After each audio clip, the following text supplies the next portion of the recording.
सो good afternoon students.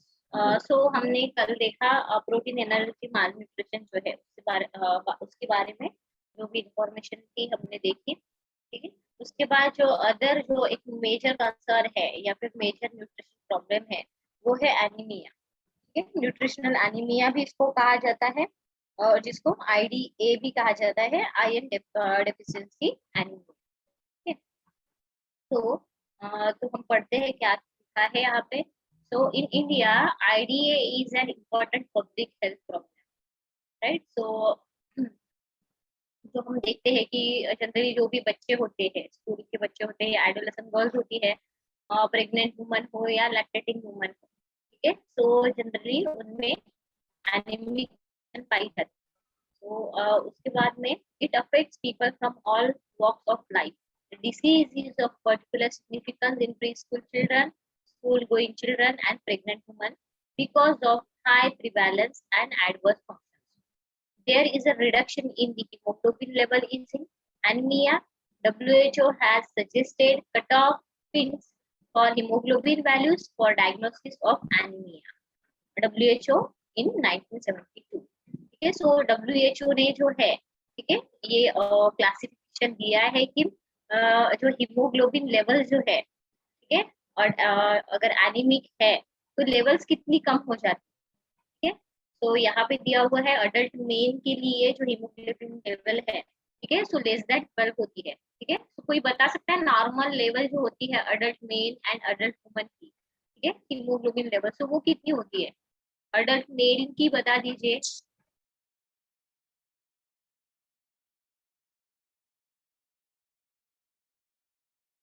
आंचल गायकवाड़,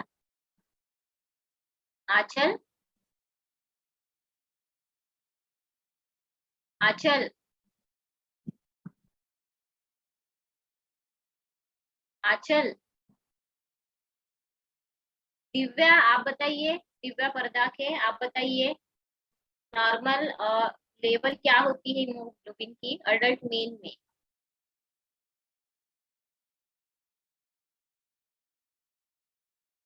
अरे मैथिली आप बताइए,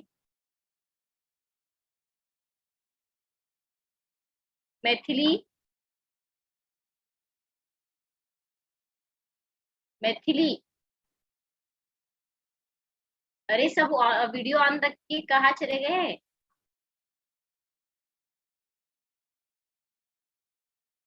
नहीं, आवाज तो वाढवलं। अरे कोई सुन भी रहा है या नहीं? Yes ma'am. Yes ma'am. Okay, प्रणाली, हाँ प्रणाली सही है। प्रणाली ने बताया है, आंसर सही है। और कोई बताना चाहता है? अभी किसने बोला एस मैम करके? दिव्या, आदित्य मैम। आरती आपने बोला क्या? अदिति।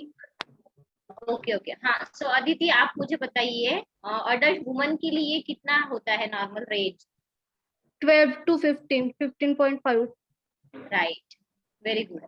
ठीक है, सो ऐसे अगर गलत होता है भी है तो कोई ये नहीं है, इशू नहीं है, ठीक है, बताना चाहिए पर। ठीक है, सो अदिति और प्रगति द्युते ने बताया है। ठीक है, सो ये क्लासिफिकेशन है कि एनीमिक कंडीशन में हीमोग्लोबिन लेवल कितना कम होता है। सो अडल्ट मेल में लेस देन 12 ग्राम पर डीएल, ठीक है, अडल्ट वुमन के लिए लेस देन 12, प्रेग्नेंट वुमन में लेस देन 11, लैक्टेटिंग वुमन में लेस देन 12, जो बच्चे हैं, ठीक है, अप टू 6 इयर्स तक के, ठीक है, उसमें उनमें लेस देन 11 ग्राम पर डीएल, और ओल्डर जो ओल्डर चिल्ड्रंस हैं, ठीक है, जो एडोलेसेंट्स हैं, ठीक है, तो उनमें लेस देन 12 ग्राम पर डीएल। ठीक है, सो ये क्लासिफिकेशन डब्ल्यूएचओ ने दिया हुआ है कि एनीमिक कंडीशन में, ठीक है, रेंज क्या होती है हर एक एज ग्रुप के लिए। उसके बाद प्रिवेलेंस हम देखते हैं। So young children and pregnant women are the most affective group with an estimated global prevalence of about 40% and 50% respectively. ठीक है, सो यहाँ पे बताया गया है कि जो बच्चे हैं, ठीक है, और प्रेग्नेंट वुमन है, ठीक है, तो ये जो ग्रुप्स है ये सबसे ज्यादा जो है इनको अफेक्ट करता है, यानी हम बोल सकते हैं कि एनीमिया जो है इनमें सबसे ज्यादा मात्रा में दिखाई देता है। और ये जो है रिसर्च हुआ है, ठीक है, उसके बेसिस पे ही ये डेटा जो है हमको यहाँ पे मिला है। ठीक है, तो यहाँ पे लिखा है कि 40 to 50% जो है इनका एस्टिमेटेड रेट है इसका। ठीक है, anaemia is also prevalent in non pregnant woman. ठीक है, जो अडल्ट फीमेल है, राइट, तो उनमें भी सबसे ज्यादा हम देख सकते हैं। ठीक है, यानी 35% यहाँ पे रेंज दी हुई है। नॉन प्रेग्नेंट वुमन बताया गया है यहाँ पे। Among adult mail 18%। ठीक है, या उसके साथ in India it's incidence varies from 20 to 70%, and it is an important public health problem affecting people from all walks of life. Anemia is very widespread, more among females than males, and higher among infants and children than adults. ठीक है, so जो females है उनमें सबसे ज्यादा anaemic condition हम देख सकते हैं। ठीक है, एज कम्पेयर टू मेल्स। ठीक है, एक कारण ये भी है, आप सबको पता है कि जो मंथली पीरियड्स होते हैं, मेंस्ट्रुएशन पीरियड होते हैं, वहां पे भी जो है लॉस बहुत होता है ब्लड का, राइट। तो उसकी वजह से भी जो है अ, अरे जो न्यूट्रिशनल इंटेक कम होने की वजह से, ठीक है, तो वो इंटेक जो है वो हम बोल सकते हैं एडिक्वेट अमाउंट में नहीं हो पाता। ठीक है, तो इसकी वजह से भी कंडीशन जो है एनीमिक हो सकती है वहां पे, क्योंकि कुछ कुछ जो है फीमेल्स होती है, गर्ल्स होती है, उनमें जो है ब्लड लॉस बहुत होता है, राइट। तो इसकी वजह से भी जो है लेवल्स बहुत कम हो जाती है और एनीमिक कंडीशन हम देख सकते हैं। उसके बाद में यहाँ पे लिखा है anaemia is very wide spread, more among females than males and higher among infants and children than adults. Severe anemia with hemoglobin level less than 8 gram per dl is more frequently seen in severely undernourished children who also exhibit signs associated with deficits of energy, proteins, vitamins and minerals. ठीक है, तो यहाँ पे बोला गया है कि generally जो भी अंडर नरिश चिल्ड्रन है, ठीक है, सो उनमें भी हम देखते हैं कि एनीमिक कंडीशन देखते हैं, पर यहाँ पे उनके केस में जनरली कंडीशन और भी सीवियर होते जाती है, क्योंकि जो हीमोग्लोबिन लेवल है वो लेस देन 8 ग्राम पर डीएल तक जो है वो कम हो जाता है। ठीक है, तो उससे रिलेटेड फिर हम देख सकते हैं कि अदर जो न्यूट्रिएंट है, ठीक है, उससे रिलेटेड भी डेफिशिएंसीज उनमें दिखाई देने लगती है। ठीक है, तो क्योंकि आपको ये भी पता है कि हर एक विटामिन हो या मिनरल हो, हर एक न्यूट्रिएंट जो है एक दूसरे के साथ जो है वो मिलके काम करता है। ठीक है, अगर यहाँ पे आयरन की डेफिशिएंसी हो गई तो ऑब्वियस है विटामिन सी अकेले कुछ काम नहीं करेगा। और अगर एडिक्वेट अमाउंट में न्यूट्रिशन ही नहीं मिल रहा है, ठीक है, ऑब्वियस है हर एक न्यूट्रिएंट जो है उसकी कमी उसमें आएगी ही, और हो सकता है बॉडी जो है डेफिशिएंट रहेगी। ठीक है, तो इसकी वजह से जो हम बोल सकते हैं कि अलग अलग न्यूट्रिएंट की डेफिशिएंसीज यहाँ पे हमको दिखाई देती है। So any severe cases, many studies shows that incidence of anemia in adolescent girls vary from 50 to 80%। और adolescent girl में जनरली क्योंकि menstruation जो साइकिल है वो स्टार्ट हो जाती है, तो इसकी वजह से जो है adolescent गर्ल्स में जनरली सबसे ज्यादा इंसिडेंस जो है वो दिखाई देता है ना, अबाउट 50 to 80% तक जो है। ठीक है, ये इंसिडेंस जो है वो वैरी होने लगता है वहां पे। उसके बाद जो के टाइप्स जो है यहाँ पे दिए हुए हैं, ठीक है, बेसिकली 3 टाइप्स दिए हुए हैं। सो एक तो hypochromic and microcytic. So if there is an insufficiency of iron for the formation of hemoglobin, the red blood corpuscles are pale and small, and the anemia is said to be hypochromic and macrocytic। ठीक है, so यहाँ पे hypochromic and macrocytic जो है वो किस वजह से होता है, ठीक है, सो वो वहां पे बताया गया है। ठीक है, तो ऑब्वियस है एनीमिया है तो आयरन की कमी की वजह से ही होगा। ठीक है, तो यहाँ पे बोला गया है कि जो भी आरबीसीज है, ठीक है, वो पेल कलर की दिखने लगती है। ठीक है, उनका साइज जो है वो स्मॉल होने लगता है। ठीक है, तो ये जनरली साइन है हाइपोक्रोमिक एंड माइक्रोसिटिक एनीमिया। उसके बाद शायद एनीमिया आपने डिटेल में पढ़ा हुआ है, उसके बाद मेगालोब्लास्टिक एनीमिया। सो मेगालोब्लास्टिक एनीमिया जो है सो वो है vitamin B12 and folic acid. ठीक है, तो ये जो को एंजाइम्स, ठीक है, तो आपको पता है जो विटामिन बी ग्रुप के जो भी विटामिन है, ठीक है, एज अ को एंजाइम्स काम करते हैं। ठीक है, so vitamin B12 and folic acid are the coenzymes in DNA synthetic pathway. Vitamin A cells are impairment utilization results in damage or inadequate synthesis of DNA. Right? So यानी यहाँ पे बोला गया है कि generally vitamin B12 and folic acid, ठीक है, ये दो जो कोएंजाइम्स है ये डीएनए सिंथेटिक पाथवे में जनरली काम करते हुए दिखाई देते हैं। ठीक है, पर यहाँ पे विटामिन डी की डेफिशिएंसी में की वजह से जो है, ठीक है, तो ये जो हम बोल सकते हैं कि डीएनए का सिंथेसिस है, ठीक है, so उसमें चेंजेस आते हैं। ठीक है, इन एडिक्वेट अमाउंट में जो है डीएनए का सिंथेसिस वहां पे होते हुए दिखाई देता है। ठीक है, तो उसकी वजह से अगर ये यहाँ पे चेंजेस आ गए, ठीक है, तो ऑब्वियस है डीएनए के पाथवे में भी चेंजेस आएंगे। ठीक है, तो हो सकता है कि विटामिन B12 या फॉलिक एसिड उसकी कमी भी हो। ठीक है, सो उसके बाद में लिखा हुआ है the synthesis of RNA and protein is unaffected. ठीक है, सो पर यहाँ पे लिखा हुआ है कि जो आरएनए एंड प्रोटीन है, ठीक है, उसका सिंथेसिस जो है वो अनअफेक्टेड रहता है। So there is a cytoplasmic enlargement not matched by DNA synthesis, which appears to delay or block mitotic division. ठीक है, तो यहाँ पे जो माइटोटिक डिवीजन है, एक तो वो डिले होने लगती है, ठीक है, या फिर वो ब्लॉक हो जाती है। ठीक है, तो इस तरह से जो है प्रोसेस वो होती है। Thus, there appears to be a synchronism between cytoplasmic maturation and nuclear maturation. Right? So, if the maturation of red blood corpuscles in the bone marrow is impaired by lack of folate or vitamin B12, the cells which enter the bloodstream are irregular in size and shape, but usually larger than normal and contain their full complement of hemoglobin. So, अगर यहाँ पे बोला है कि जो RBC है, RBC आपको पता है कि कहाँ पे बनती है, ऑब्वियस है बोन मैरो। ठीक है, तो अगर यहाँ पे जो फोलेट है या फिर जिसको हम फॉलिक एसिड बोलते हैं उसकी कमी आ गई या फिर विटामिन B12 की कमी आ गई, ठीक है, तो ऑब्वियस है कि जो रेड ब्लड कॉर्पसल्स है वो बनना जो है एक तो कम हो जाएगा, उसका रेट कम हो जाएगा, उसके साइज में भी जो है कमी आएगी। राइट, और जो साइज है वो इरेगुलर जो होगा या शेप जो है उसमें भी चेंजेस आएंगे। राइट, क्योंकि आप ये जो हम बोल सकते हैं कि जो कोएंजाइम्स होते हैं वो प्रोटीन सिंथेसिस में जो है हेल्पफुल होते हैं।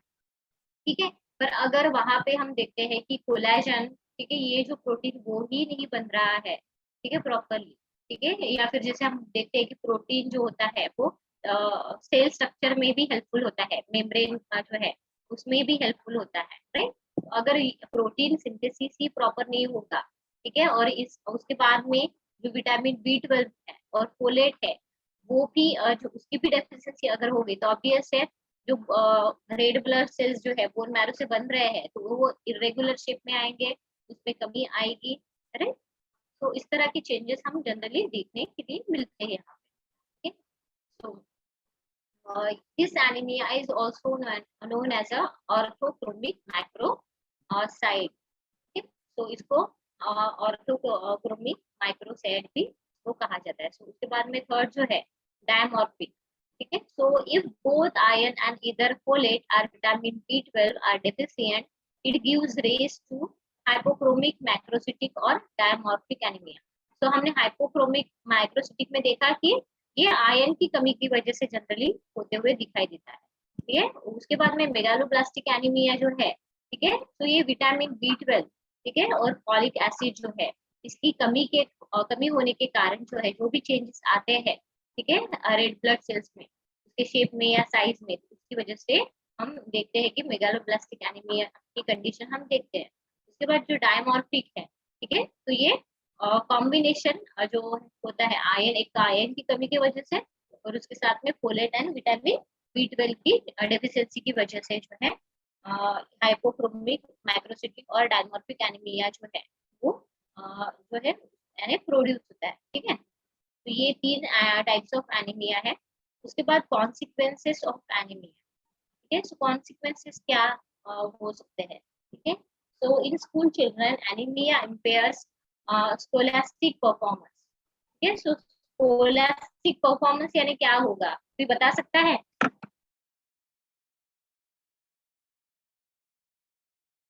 प्लीज कोई बताइए, इतना सिंपल पूछ रही हूँ।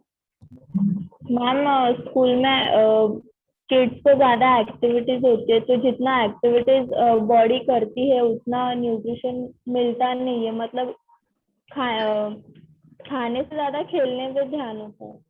राइट राइट, यानी जो भी स्कूल है या फिर एजुकेशन है उसमें उनकी एक्टिविटी नहीं दिखाई देती है। राइट राइट, वेरी गुड आरती। आरती हो ना कोराम शायद, है ना? Yes ma'am. हाँ हाँ, राइट। सो बराबर है उनका, ठीक है। सो आरती ने अच्छा जवाब दिया। उसके बाद में जो सेकंड पॉइंट है, in young woman the reproductive performance is impaired, ठीक है। सो वुमन में अगर आयरन की कमी हो गई, ठीक है, सो उसमें जो है हम देखते हैं कि जो रिप्रोडक्टिव परफॉर्मेंस है, ठीक है, उसमें भी चेंजेस आते हैं, उसमें इम्पेयरमेंट आने लगती है, ठीक है। जो हम बोल सकते हैं कि ब्लड की कमी के कारण जो है, ठीक है, जो भी मंथली मेंस्ट्रुअल साइकिल है, ठीक है, सो उसमें भी चेंजेस आ सकते हैं। हो सकता है कि जो टाइम पीरियड हो, ठीक है, तो वो कम हो जाए, ठीक है, या फिर जो हम बोल सकते हैं जितना लॉस होना होता है कि वो नहीं होता वहां पे, ठीक है।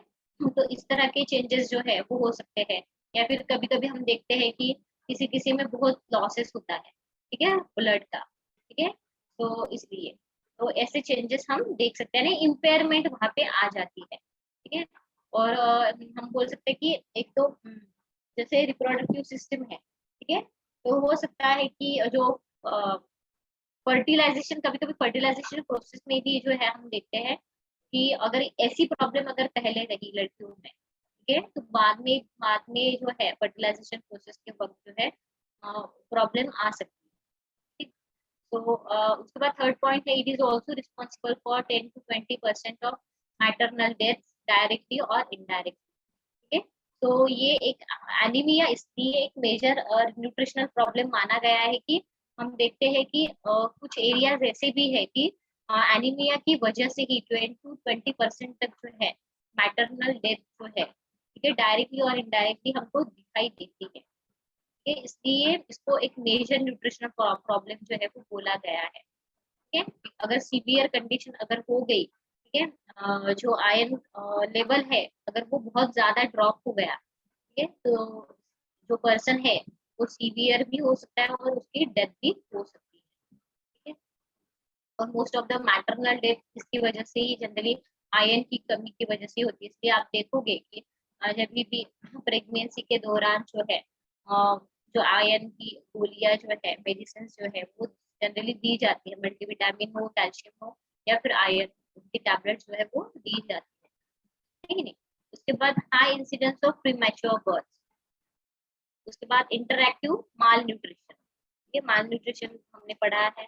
उसके बाद एटियोलॉजी, ठीक है। सो कॉजेस क्या क्या है, ठीक है। सो पहला जो है इनएडिक्वेट iron intake, so inadequate consumption of iron rich foods, the average cereal legumes based diets as consumed in most developing countries would appear adequate in iron content 20 to 22 milligrams for an adult, but the availability of iron from such diet is very poor, ठीक है। So generally हम देखते हैं कि जो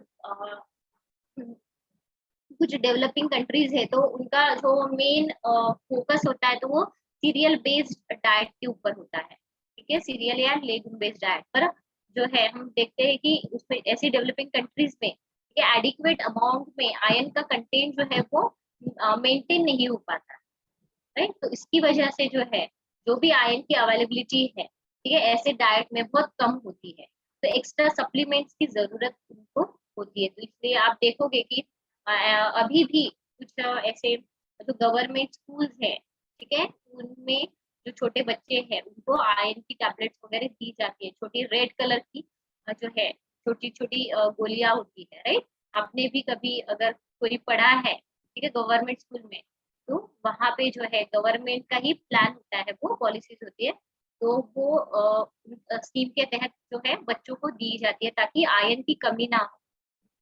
तो वही है कि एडिक्वेट अमाउंट में सॉरी इनएडिक्वेट अमाउंट में आयरन की कमी, आयरन होता है, so इसकी वजह से जो है एनीमिया, एक एनीमिया वहां पे होता है, ये तो ये one of the main cause है। उसके बाद poor absorption and transport of iron in the body, ठीक है। तो various factors inhibit iron absorption, of which phytates and tannins present in plant foods are most important, ठीक है। तो phytates and tannins, ठीक है, तो ये आपने पढ़ा हुआ है। तो phytates जो होते हैं, ठीक है, जिसको हम बोल सकते हैं कि अ, एक तरह की जो एक्शन को जो है वो रोकते हैं, एब्जॉर्प्शन के एक्शन को रोकते हैं, ठीक है। तो ये फाइटेट्स जो है, ठीक है, या फिर टैनिन्स जो है, ठीक है, ये जनरली प्लांट फूड्स में जो है प्रेजेंट रहते हैं, ठीक है। तो ये क्या करते हैं, जैसे ग्राउंड नट्स है या फिर जैसे पल्सेस है, ठीक है, उनके साथ जो है वो आते हैं। अगर वो खाने में ज्यादा हो गए, अगर सपोज आयरन जो है, जैसे मोस्ट ऑफ द जो भी मिनरल कंटेंट है उनके एब्जॉर्प्शन में ये कमी जो इम्पेयरमेंट दिखाते हैं, इनकी वजह से इम्पेयरमेंट आती है, राइट। ये आपने पढ़ा है फाइटेट्स एंड टैनिन्स। तो अगर इनका जो अमाउंट है अगर वहां पे कम रहा, तो कुछ अमाउंट में जो है एब्जॉर्प्शन जो है वो हम अ, वो हो सकता है। पर अगर ये ज्यादा अमाउंट में अगर रहे तो एब्जॉर्प्शन में बहुत कमी आती है, भले ही वहां पे आयरन का कंटेंट कितना भी हो, ज्यादा हो, ठीक है, पर जो है हमारी बॉडी में डेफिशिएंसी उसकी हो जाती है, ठीक है। सो जनरली फाइटेट्स और टैनिन्स जो है एब्जॉर्प्शन में प्रॉब्लम देते हैं, भले ही उसमें कितना भी आयरन रहा तो फिर भी, ठीक। उसके साथ deficiencies of ascorbic acid, calcium and protein commonly found in the diet tend to lower iron absorption, ठीक है। सो हमने पहले भी देखा था कि आयरन के एब्जॉर्प्शन के लिए विटामिन सी कितना जरूरी है, जिसको हम एस्कॉर्बिक एसिड भी कहते हैं, राइट। तो विटामिन सी जो है वो बहुत जरूरी होता है आयरन के एब्जॉर्प्शन के लिए, ठीक है। अगर आयरन नहीं है और विटामिन सी है तो कोई मतलब नहीं है, यानी हम बोल सकते हैं कि हर एक न्यूट्रिएंट एक दूसरे के साथ काम करके ही चलता है, ठीक है। उसके बाद कैल्शियम है, ठीक है, और प्रोटीन है, ठीक है। सो ये जो कॉमन हम बोल सकते हैं न्यूट्रिएंट है, ठीक है।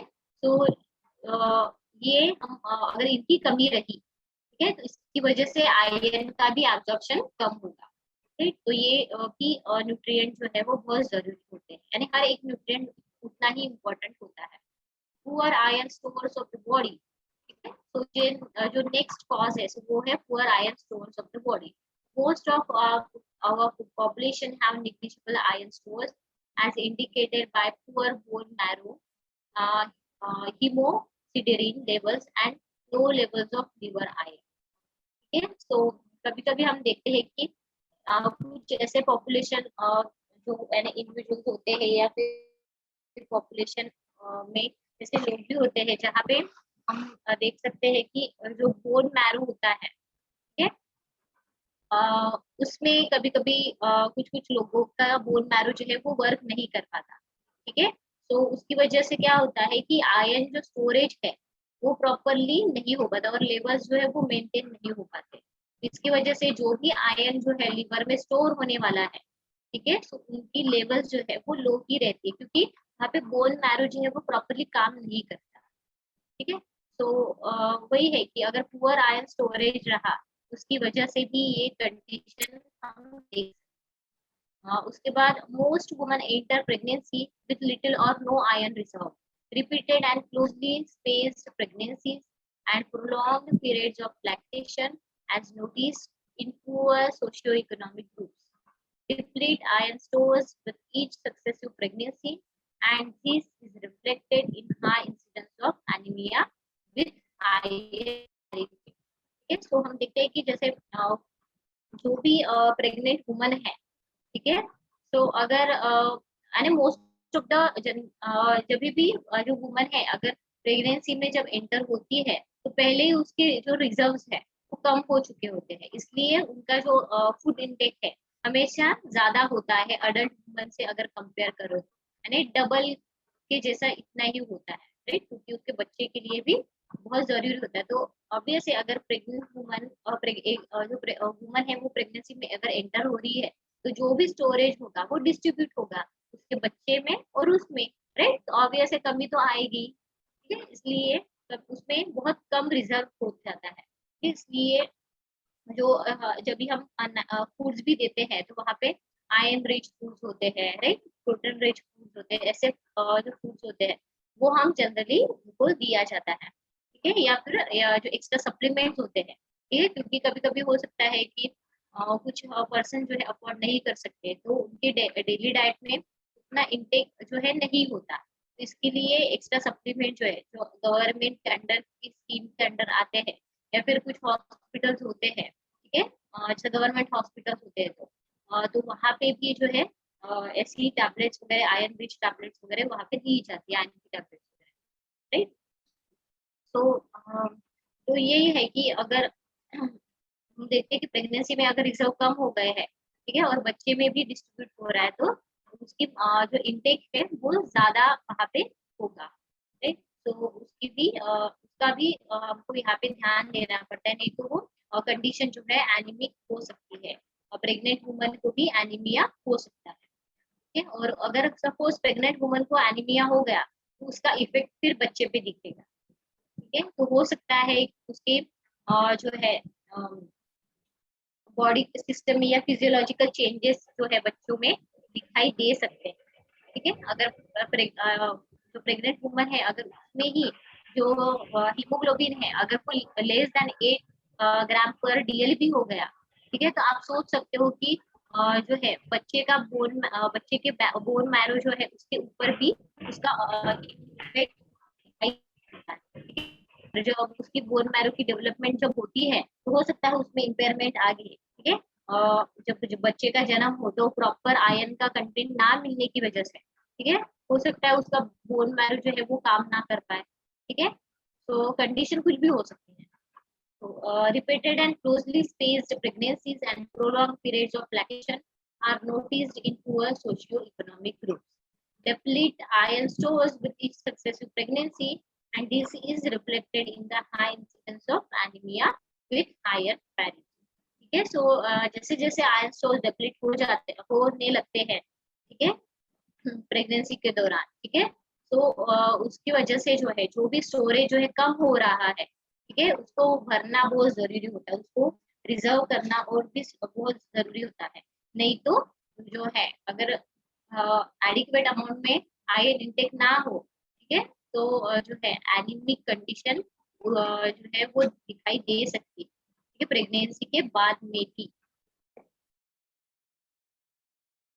के बाद lack of awareness and realization of the adverse consequences of anemia in the community, inadequate utilization, defective release of iron from iron stores in the body and defective iron utilization, ठीक है। यहाँ पे बोला है कि inadequate utilization, तो ये किस वजह से होगा, ये आप सभी को पता है कि मेटाबॉलिक चेंजेस जब होते हैं, राइट, तो हो सकता है कि जो आयरन है, ठीक है, तो वो डिफेक्टिव निकले, ठीक है। तो जो हम बोल सकते हैं कि जहाँ से जिस स्टोरेज से आयरन निकल रहा है, ठीक है, तो वहां पे कुछ इम्पेयरमेंट हो, ठीक है, या फिर हो सकता है कि आयरन जो है ज्यादा अमाउंट में निकले, कुछ भी हो सकता है, ठीक है।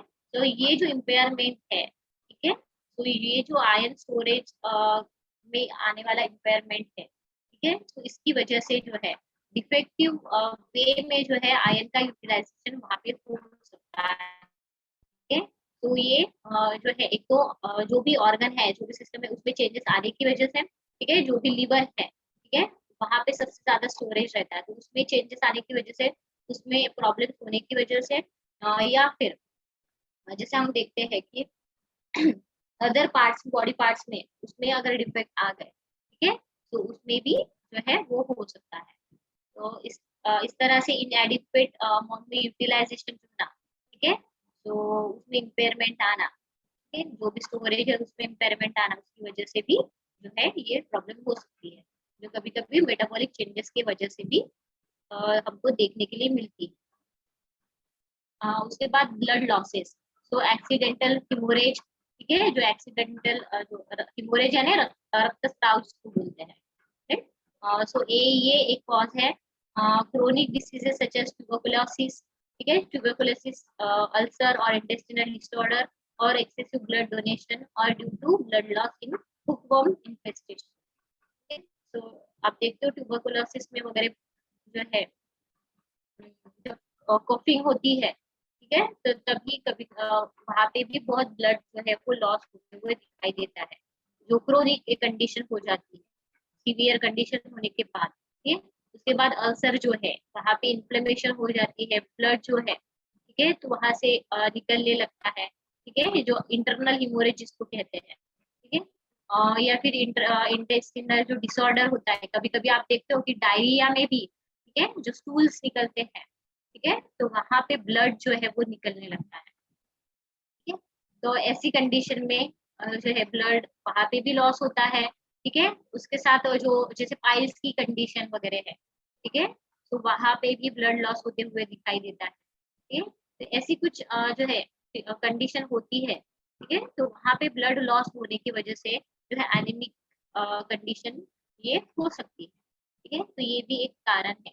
उसके बाद excessive loss of blood during menstruation and child birth increases the requirement for iron. जैसे हमने पहले भी डिस्कस किया कि जो मेंस्ट्रुएशन पीरियड होता है, मेंस्ट्रुएशन साइकिल होती है, वहां पे एक्सेसिव ब्लड लॉस होता है, ठीक है, तो वो तो उसकी वजह से हम बोल सकते हैं कि आयरन की रिक्वायरमेंट और भी बढ़ जाती है, ठीक है। और साथ में चाइल्ड बर्थ के वक्त जो है आयरन की रिक्वायरमेंट बढ़ जाती है, क्योंकि वहां पे भी जो है ब्लड लॉस वहां पे भी होता है। In rural areas, postpartum hemorrhage on account of poor obstetric care leads to iron deficiency to a considerable extent. In women using intrauterine contraceptive devices, amenorrhagia, increased blood loss may result in further depression of already poor store of iron. ठीक है, so जो भी contraceptive use करते हैं, ठीक है, जो भी कफ्स हो, ठीक है, जो हम बोल सकते हैं कि जो भी कॉन्ट्रासेप्टिव हो, ठीक है, तो बर्थ को रोकने के लिए, तो ऐसे जो डिवाइसेस होती है, ठीक है, तो उसकी वजह से भी, ठीक है, अगर कुछ वहां पे प्रॉब्लम्स आती है तो उसकी वजह से भी ब्लड लॉस हो सकता है, ठीक है। तो ये सारे कॉजेस है एनीमिया के, जिसकी वजह से एनीमिया हो सकता है, ठीक है। तो यहाँ तक हम रुकते हैं, ठीक है, क्योंकि अभी आपका हेलो,